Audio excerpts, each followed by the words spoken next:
அடுத்து ஆசிரியர் சொல்றார். வினா கேட்ட விண்ணப்பம் சொல்லியாச்சு, கேள்வி கேட்டாச்சு. அடுத்து ஆசிரியர் என்ன செய்யறாரு? விடை சொல்றார்.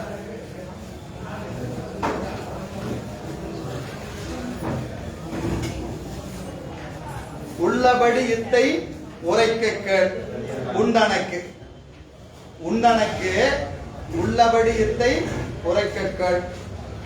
வள்ளல் அன்று வாய் மலர்ந்த தில்லிய சீர் ஆகமம் உற்ற அடைவிலே ஆனந்த யோகம் நிகழ்புதல்வான் உற்று. இன்னொரு முறை படிக்கிறேன். உள்ளபடி இத்தை உரைக்க கேள் உண்டனக்கு வள்ளல் அன்று வாய் மலர்ந்த, வள்ளல் அருளால் அன்று வாய் மலர்ந்த தெல்லிய சீர் ஆகமம் உற்ற அடைவிலே, உற்ற ஆனந்த ஆகமங்கள் சொன்ன அடைவிலே ஆனந்த யோகம் நிகழ்புதல்வா உற்று. தெல்லிய சீர் ஆகமம், தெல்லிய சீர் ஆகமம் சொன்ன அடைவிலே, சொன்ன அடைவிலே ஆனந்த யோகம் நிகழ்புதல்வா உற்று. மாணவனே, நான் உனக்கு இவற்றை உள்ளபடி சொல்லுகிறேன், உள்ளபடி சொல்லுகிறேன். எதுல? நன்றாக உனக்கு சொல்லுகிறேன், உரைக்க, நான் உனக்கு உரைக்க சொல்லுகிறேன். வள்ளல் அன்று வாய் மலர்ந்த தெல்லிய சீர் ஆகமம். தெள்ளிய, தெளிந்த பொருளை, தெளிந்த பொருளை உடைய ஆகமங்கள். இந்த ஆகமங்கள் என்பது யாரால் சொல்லப்பட்டதுங்க?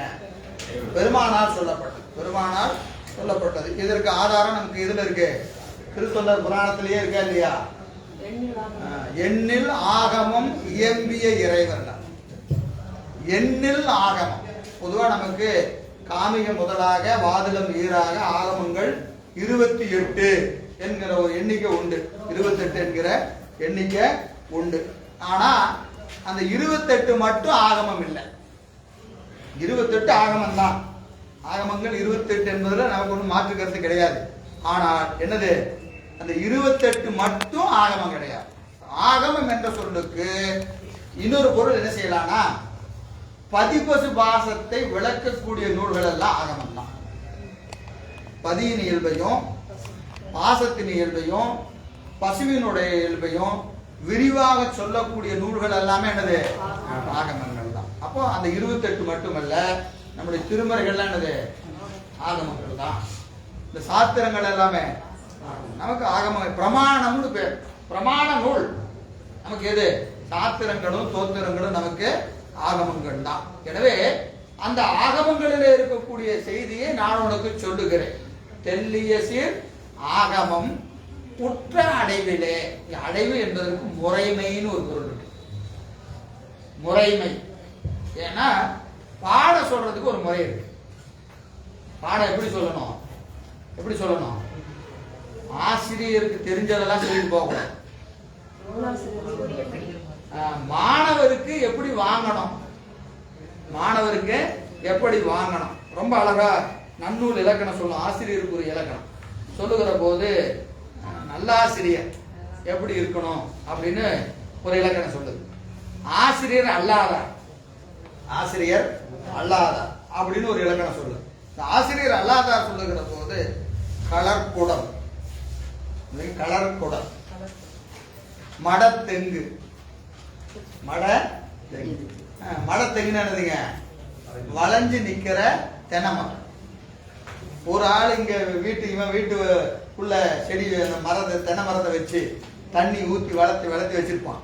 இது வளைஞ்சு போய் தேங்காயை பக்கத்து வீட்டுல போடும், பக்கத்து வீட்டுல போடும். அப்போ அதற்கான பயன் பெற வேண்டும் என்று முயற்சிப்பவர் ஒருவர், முயற்சிப்பவருக்கு பணம் கொடுக்காது. அந்த பயனை கொடுக்காம யாருமே முயற்சி செய்யாத ஒரு இடத்துல போய் பயணம் கொடுக்கும்.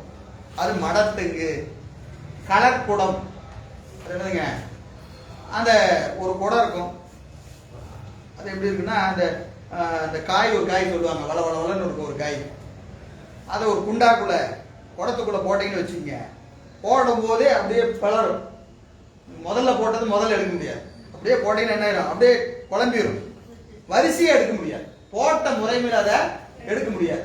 ஒரு 100 காய் திருண்டு இருக்கும், வள வளன்னு இருக்கும். கொட்டினீங்கன்னா, பொதுவாக ஒரு பாத்திரத்தில் போட்டீங்கன்னா, ஒண்ணுக்குள்ள ஒன்று போட்டீங்கன்னா கடைசியா போட்டதை முதல்ல எடுக்கலாம், முதல்ல போட்டதை ஒரு முறைமை இருக்கா இல்லைங்களா? வரிசையா போட்டா வரிசையா எடுக்கலாம். இந்த குடத்துல அந்த காய போட்டீங்கன்னா எப்படி எடுக்க முடியாது?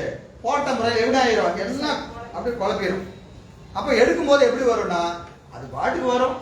முன்னாடி போட்டது பின்னாடி வரலாம், முன்னாடி வரலாம், எப்படி வேணாலும் வரும். இப்படிதான் வரணுங்கிறதுக்கு அது என்ன இருக்காது? ஒரு முறைமை இருக்காது. அது மாதிரி பாடம் நடத்தும் போது முன்னாடி சொல்ற செய்திக்கும் பின்னாடி சொல்ற செய்திக்கும் சம்பந்தமே இல்லாம அவர் பாட்டுக்கு ஒரு 2 மணி நேரம் எதையாவது எடுத்துட்டு இருந்தாருன்னா அது என்னதுங்க? கலர்கூடம் பேரு. அப்போ பாடம் நடத்தும்போது எப்படி இருக்கணும்? முறைமையா இது 1 2 அது முன்னாடி சொன்னதுக்கும் பின்னாடி சொன்னதுக்கும் எப்படி இருக்கணும்? ஒரு தொடர்பு அப்படி சொல்லணும். ஆசிரியர் அப்படி சொல்லலைன்னா அவர் நல்லாசிரியர் இல்லை. நன்னூல் இலக்கணம் சொல்றது நல்லாசிரியருக்குரிய இலக்கணம். அப்புறம் பருத்தி குண்டிகை. பருத்தி குண்டிகை, பருத்தி குண்டிகைன்னா நல்ல அகலமான பானை. அது வாயில் எப்படி இருக்குன்னா ரொம்ப சின்னதா இருக்கும். வாயில் ரொம்ப சின்னதா இருக்கு. இதுக்குள்ள என்ன பண்ணணும்? பஞ்சை போடணும். இதுக்குள்ள என்ன பண்ணணும்?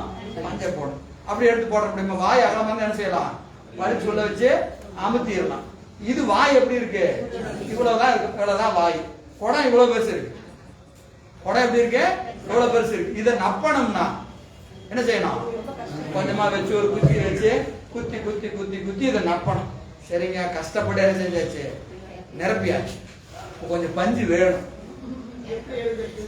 பஞ்சு வேணும். எடுக்க முடியுமா? அத எடுக்க முடியாது. அப்போ வருந்தி பெற்ற செய்திகளை ஒரு ஆசிரியர் ஆகணும் சும்மா இருக்க அவர் என்ன செஞ்சிருப்பாரு? எத்தனையோ நூலை கஷ்டப்பட்டு தானே படிச்சிருப்பாரு. படிச்சுட்டு தேவைப்படும் போது அது யாருக்கும் பயன்படாது. ஆனா அவருக்கு என்ன இருக்கும்? எல்லாம் தெரியுங்க, யாரும் சொல்ல மாட்டாரு. அவருக்கு எல்லாமே தெரியும், யாருக்குமே சொல்ல மாட்டாரு. அப்ப என்ன பிரயோஜனம்? எது போல? பருத்தி குண்டி போல கஷ்டப்பட்டு சேர்த்துன செய்திய பிறருக்கு பயன்படுத்த முடியாம அது அவருடைய வீணா போனா அவர் யார் இல்லைங்கிறாரு? நல்லாசிரியர் இல்லைங்கிறார். நல்லாசிரியர். அப்போ கலர்கூடம், பருத்தி குண்டிகை, அப்புறம் மடத்தெங்கு, அப்புறம் இந்த பனைமரம். பனைமரம் பேய் பனைமரம்னு ஒன்று இருக்கு. அது என்னன்னு கேட்டீங்கன்னா எப்படி செதில் செதிலா இருக்கும். ஏறி அந்த பணம் நல்ல பனைமரம் பழுத்து நிற்கும். என்னங்க? தாளிப்பனை. அது ஏறி என்ன செய்ய முடியாது? அதை அறுக்க முடியாது. என்ன செய்யணும்? கீழே நின்று பார்த்துக்கிட்டே இருக்க வேண்டியதுதான். அதுவா எப்பவாவது போட்டா எடுத்து சாப்பிட்டுக்கலாம். நமக்கு வேணும், ஆஹா நல்லா படுத்திருக்க அப்படின்னு மேலே ஏறி என்ன செய்ய முடியாது? பறிக்க முடியாது. அது மாதிரி அவரு யாருன்னா அருமையா நடத்துவாருங்க. ஆனா நீங்க கேட்கும் போதெல்லாம் சொல்ல மாட்டாரு. அவருக்கு எப்பவா தோணுச்சுன்னா ஏதாவது சொல்லுவாரு. அப்பதான் நீங்க கேட்டுக்கணும். அப்படின்னு அவர் யாரு கிடையாதுங்கிறாரு? நல்லாசிரியர் இல்லைங்க. நல்லாசிரியர் அல்லாதாருக்கு இலக்கணம் இத்தனை சொன்னார். நல்லாசிரியருக்குரிய இலக்கணம் ரொம்ப அருமையா சொல்றார். மலர்போடு இருக்க வேண்டும், மலை போடு இருக்க வேண்டும், தராசு மாதிரி இருக்கணும். எப்படி இருக்குங்க? தராசு மாதிரி இருக்கணும் என்று நிறைய ஓம சொல்றாரு. இங்க நமக்கெல்லாம் யாரு? நம்முடைய ஆசிரியர் பெருமக்கள் நல்லாசிரியர். மலை போல் இருக்கணும் அப்படின்னு சொல்லும் போத தன்னை நாடி இருக்கிற உயிர்கள் இருக்கு பாருங்க. ஊரு பூரா பஞ்சம் வந்தாலும் இந்த மலை என்ன செய்யும் அப்படின்னா தன்னை நாடி இருக்கிற உயிரை அந்த வறுமையில விடாது. ஊரு பூரா தண்ணியே இல்லைனாலும் மலையில எங்க இருக்கும்? 2 சொனா இருக்கும், ஏதாவது இருக்கும். அங்க இருக்கிற உயிரை அது என்ன செஞ்சிடும்? காப்பாற்றும். அப்போ இந்த ஆசிரியர் தான் வறுமையில இருந்தாலும் தன்னை நம்பி இருக்கிற மாணவர்களுக்கு அறிவு கொடையில அவர் என்ன செய்ய மாட்டாரா? குறை வைக்க மாட்டார். தான் வறுமையில இருப்பாரு, ஆனா என்ன செய்ய மாட்டாரு? மாணவர்களுக்கான அறிவு கொடையில அவர் என்ன செய்ய மாட்டாரு? ஒருபோதும் குறை வைக்க முடியாது. நீங்க அப்படியே மீனாட்சி சுந்தரமுடைய வரலாறு. பசி பட்டியல இருந்தாலும் அவர் பாடம் நடத்த தவறுனது. அவர் பசியில இருப்பாரு, வறுமையில இருந்தார், ஆனா தன் மாணவர்களுக்கு முழுமையா என்ன செஞ்சாரு? அப்படி பாடம் நடத்துறாரு. நீங்க அதை அப்படியே அவருடைய வரலாற்றுல போய் பார்த்து கொள்ளுங்க. அது நமக்கு இதுல வந்தது. இது ஆசிரியர் அது வந்து நமக்கு அடியார்களுக்குரிய இலக்கணம். அப்போ மலை போல. அப்புறம் எங்க நின்று பார்த்தாலும் அந்த மலையை என்ன செய்ய முடியாது? மறைக்க முடியாது. ஒருத்தர் மறைச்சிடலாம் அப்படின்னா மலையை மறைக்க முடியுமா?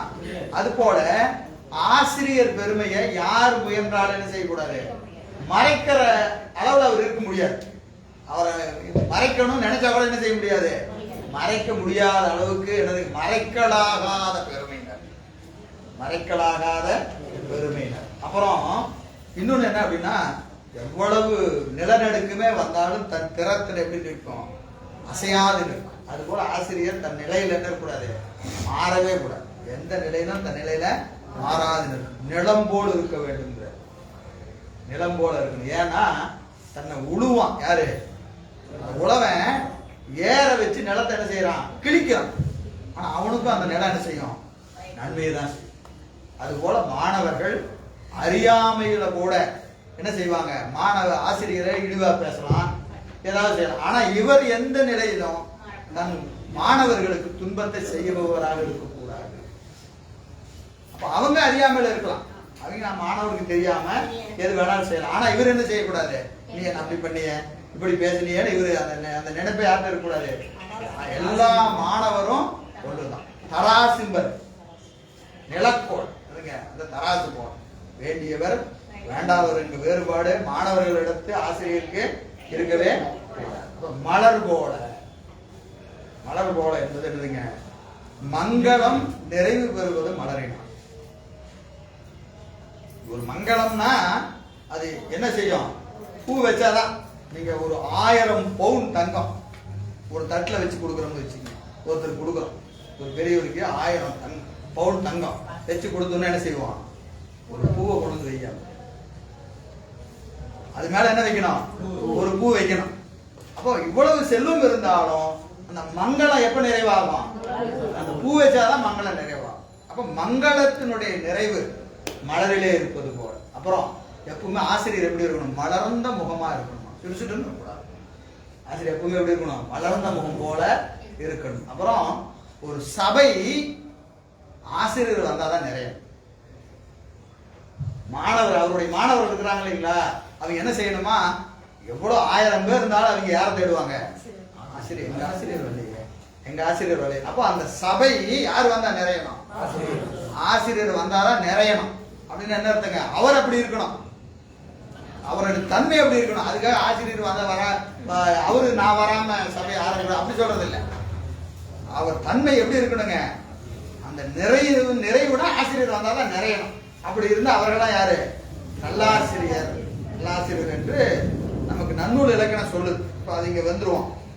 உண்டனக்கு வள்ளல் அருளால் அருளைய தெல்லிய சீர் ஆகமும் உற்ற அடைவிலே, உற்ற சொன்ன முறைமையில மாணவனது பக்குவம் நோக்கி, மாணவனது பக்குவம் நோக்கி வரிசையாக நான் உனக்கு சொல்லுகிறேன். நீ கேட்டுட்ட, இந்த விடை நான் எப்படி சொல்ல போறேன், வரிசையா. இதுக்கு ஸ்தூலமானவற்றை முதலாகவும் சூக்குமமானவற்றை இறுதியாகவும் வைக்கணும். சொல்லும் போது நமக்கு எப்பவுமே கண்ணுக்கு தெரிஞ்ச விஷயத்தை முதல்ல சொல்லணும், கண்ணுக்கு தெரிஞ்சதை முதல்ல சொல்லணும். அதன் பிறகு என்ன செய்யணும், அது விட கொஞ்சம் நுட்பம், அதை விட கொஞ்சம் எடுத்த உடனே நுட்பமான செய்தியை சொன்னா மாணவனால என்ன செய்ய முடியாது, வாங்க முடியாது. அது புரிஞ்சுக்கிறதுக்கு தன்மை அவன்கிட்ட இருக்காது. அதனால அவனுக்கு முதல்ல என்ன சொல்லணும், கொஞ்சம் கண்ணுக்கு தெரிஞ்சதா சொல்லணும், கண்ணுக்கு தெரிஞ்சதா சொல்லணும். அதன் பிறகுதான் அதுல இருந்து அவனை கொஞ்சம் இன்னும் கொஞ்சம் ஒவ்வொரு படியா ஏற்றிட்டு போறது, தூளத்திலிருந்து சூக்குமத்திற்கு அழைத்து செல்வது. இதுதான் அடைவுன்னு முறைமை. இப்ப நம்ம ஏற்கனவே பார்த்தோம், இந்த 36 தத்துவங்களை உங்களுக்கு சொல்லுகிற போது மேல இருந்து நான் உங்களுக்கு சொன்னேன். முதல்ல மாயை, சுத்த மாயை, அசுத்த மாயை. சுத்த மாயில 5 தத்துவம், அசுத்த மாயில 7 தத்துவம், பிரகிருதி மாயில 24 தத்துவம் என்று நான் எங்கிருந்து வந்தேன், மேல இருந்து உங்களுக்கு கீழே வந்தேன், மேல இருந்து கீழே வந்தேன். ஆனா இந்த நூல் கீழே இருந்து மேல போகுது,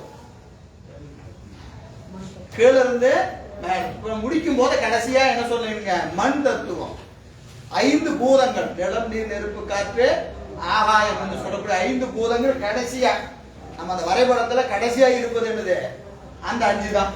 அப்ப இங்க முதல் பாடல இருந்து கீழே இருந்து மேல போகும். நிலம் தொடங்கி நிலம், நீர், நெருப்பு, காற்று, ஆகாயம். அதுக்கு மேல தன்மாத்திரை, அதுக்கு மேல கண்மேந்திரியம், அதன் பிறகு ஞானேந்திரியம், அந்த கரணம். அப்படி கீழ இருந்து எங்க போகுது? மேல. அப்ப சொல்லுகிற முறைமை கீழ இருந்து மேல போற. ஏன் அப்படி சொல்றாருன்னா, நம்ம கண்ணுக்கு தெரிஞ்சது எது? நிலம், நீர், நெருப்பு, காற்று, ஆகாயம். இதை சொன்னா நமக்கு புரியும். இதை சொன்னா புரியும். ஏன்னா இதெல்லாம் என்னது? நம்ம கண்ணுல பார்த்து கொண்டு இருக்கிற செய்தி. இதை வைத்து கொண்டு இது எதுல இருந்து வருது தெரியுமா? நிலம் இதுல இருந்து வருது, நீர் இதுல இருந்து வருது, நெருப்பு இதுல இருந்து வருது. சரி, அது எதுல இருந்து வருது தெரியுமா?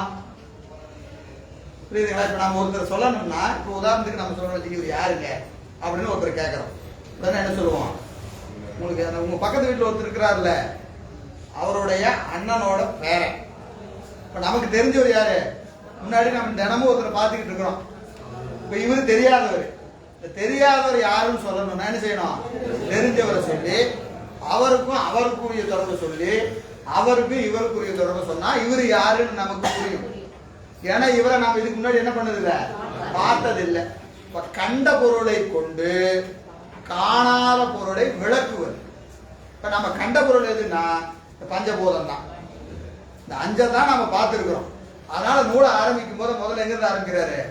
அந்த அஞ்சு பூதம்னா என்ன, அஞ்சு பூதம்னா என்ன அப்படின்னு சொல்லி, இந்த அஞ்சு பூதம் எங்கிருந்து வருது, அது எங்கிருந்து வருது என்று கீழ இருந்து மேல போறார். இதையெல்லாம் எங்கிருந்து வருது? மாயையிலிருந்து வருது. ஒவ்வொன்னா மேல போய் கடைசி இதெல்லாம் எங்கிருந்து வருது? மாயையிலிருந்து வருது. இந்த மாயைனா என்னன்னு கேட்டீங்களப்பா? இந்த மாயைக்கு விடை என்ன அப்படின்னா, இங்க இருந்து ஆரம்பிச்சு 36 முடிச்சாதான் இதெல்லாம் சேர்ந்ததுதான் என்னது? மாயை. அப்ப காட்டும் போது கீழ இருந்து போற, அதான் அடைவு. மாணவனுக்கு புரியுற மாதிரி, மாணவனுக்கு புரிய சொன்ன அடைவுகளே ஆகமங்கள் என்னதுங்க? நிகழ் ஆனந்த யோகம், ஆனந்த யோகம், நிகழ் புதல்வா.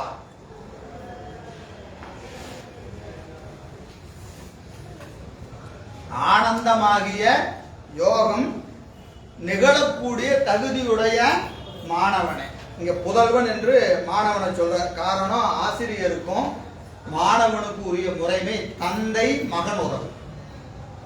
ஆசிரியர் மாணவனை பார்த்து என்னன்னு சொல்லுவாரு? மகனே. ஆசிரியரை பார்த்து மாணவன் என்ன சொல்லுவான்? அப்பா. அப்பா நீ கேட்டு அருள். கட்டார இல்லையா போன பாட்டுல? அப்பா நீ கேட்டு அருள். அப்பானர் ஆசிரியரை பார்த்து அப்பா, அவரு மாணவனை பார்த்து முதல்வா. காரணம், தந்தையினுடைய செல்வம் எல்லாம் யாருக்குரியது? மகனுக்கு. இந்த உலகத்துல நாம ஈட்டின செல்வம் எல்லாம் யாருக்கு? மகனுக்கு. மகனுக்கு உரிமை உண்டு. ஞான செல்வங்கள் மாணவனுக்கு தான் வருது. பொருட்செல்வங்கள் மகனுக்கும், அருட்செல்வங்கள் மாணவனுக்கும் உரியது. அது அருட்செல்வத்தை உரிமை கொண்டாடுறது யாருக்கு கிடையாது? பையனுக்கு உரிமை கிடையாது. அப்பா ஈட்டின அருளை உரிமை கொண்டாடக்கூடிய தன்மை யாருக்கு கிடையாது? மகனுக்கு கிடையாது. அதுபோல பொருளை உரிமை கொண்டாடுற தன்மை யாருக்கு கிடையாது? மாணவனுக்கு. இவன் அருளுக்கு உரிமை உடையவன், அவன் பொருளுக்கு உரிமை. காரணம், இவன் உடலோடு சம்பந்தப்பட்டவன், அவன் அறிவோடு சம்பந்தப்பட்டவன். அறிவோடு சம்பந்தப்பட்டவனுக்கு அருளும், உடலோடு சம்பந்தப்பட்டவனுக்கு பொருளும் என்பது ஒருவர் ஈட்டுவதை பொறுத்து இருக்கிறது. மகனே மாணவனாகவும் இருந்தா அவனுக்கு 2 உரிமை உண்டு. மகனே மாணவனா இருந்தா 2க்கு உரிமை உண்டு. எனவே இங்க புதல்வா, ஆசிரியர் என்ன சொல்றாரு? புதல்வா உற்று அப்படின்னாங்க, உற்று கேட்பாயா. ஏன்னா ஆகம பொருளை கேட்கிற போது அசட்டையா கேட்கக்கூடாது அப்படிங்கிறது ஒரு நியதி இருக்கு. நீங்க புராணத்துல சொல்லுவாங்க, அம்மை கேட்டாங்க, கேட்கும் போது கொஞ்சம் உதாசீனமா கேட்டுட்டாங்க அப்படின்னா சொல்லுவாங்க. அம்மை கேட்கும் போது அப்படின்னா கேட்கறது இல்லை. இதெல்லாம் நமக்கு உணர்த்துவது. ஆகம பொருளை கேட்கிற போது எப்படி கேட்கணும்? கவனமா கேட்கணும். காரணம், சொல்லக்கூடிய செய்திகள் உயர்ந்த செய்தி. உயர்ந்த செய்திகளை நம்ம என்ன செஞ்சிடக்கூடாது? அசட்டையா கேட்கக்கூடாது. ஏன்னா இது எல்லாமே எப்படிப்பட்டதுங்க? ஒன்றோடு ஒன்று, ஒன்றோடு ஒன்று தொடர்புடைய சங்கிலி தொடர் போல. இடையில ஒரு செயின் கட்டாயி போச்சுன்னா என்ன வராது? அடுத்து வர செய்தியும் புரியாது. அப்ப என்ன செய்யணுங்க? ஒரு படி, 2வது படி, 3வது படின்னு வரிசையா தான் போகணும். அப்ப எல்லாமே தொடர்ந்து நாம் கவனமா கேட்க வேண்டும் என்று யார் சொல்றார்? ஆசிரியர் சொல்றார். மெய்கண்டார் நம்முடைய இவருக்கு சொல்றார். பாட்டுக்கு போயிடலாம். இல்ல 4வது